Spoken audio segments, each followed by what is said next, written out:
Bom dia, meus irmãos, graça e paz. Nossa leitura bíblica de hoje está no Salmo de número 79.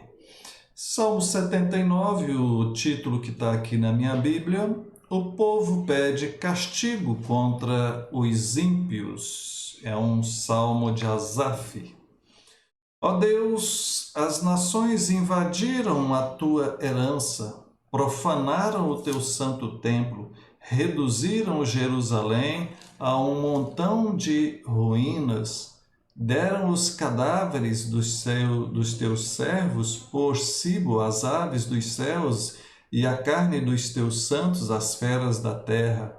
Derramaram como água o sangue deles ao redor de Jerusalém, e não houve quem lhes desse sepultura. A situação é grave, e às vezes a gente fica pensando assim, bom, mas no Antigo Testamento nós temos esse povo que faz guerra contra os inimigos e ora pedindo a Deus para destruir os inimigos. E no Novo Testamento, Jesus fala que nós temos que amar os nossos inimigos e orar por eles, e não devemos revidar. Se alguém ferir o lado de uma face, tem que oferecer a outra. Como conciliar essas duas coisas? Eu precisaria de um tempo maior para falar a respeito disso, para falar a respeito da ética bíblica e como conciliar essas duas coisas, mas numa resposta um pouco mais rápida, um pouco mais simples. Cada época tem o seu propósito.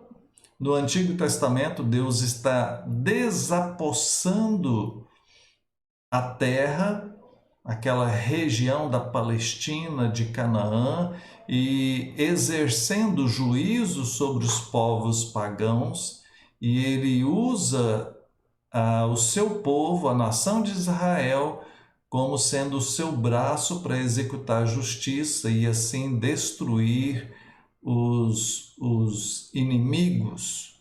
Tá? Os inimigos de Israel são os inimigos de Deus, são aqueles que rejeitaram a Deus, e Deus está executando juízo sobre eles. Primeiro ponto a considerar é esse. Ao olhar para o Novo Testamento, nós observamos a ética de Cristo sendo elevada ao máximo. E aí você tem que entender que a Bíblia ela tem uma progressão.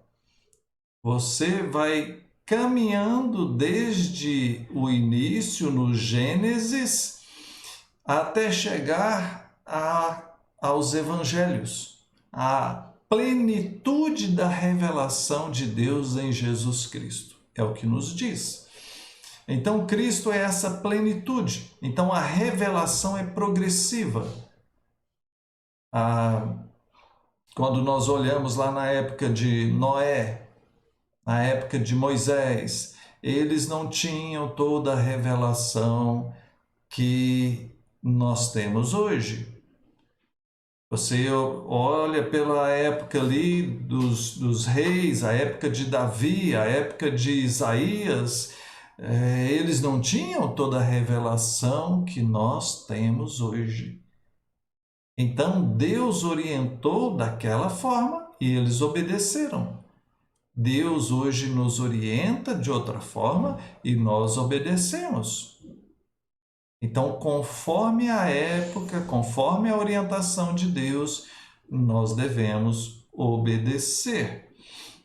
Tá? Então, Deus tinha propósito naquelas guerras, Deus tinha propósito em tudo aquilo que acontecia naquela época. E aqui nós observamos a história de um povo sofrido, um povo que foi humilhado, que teve suas cidades destruídas, que tiveram o templo do Senhor profanado.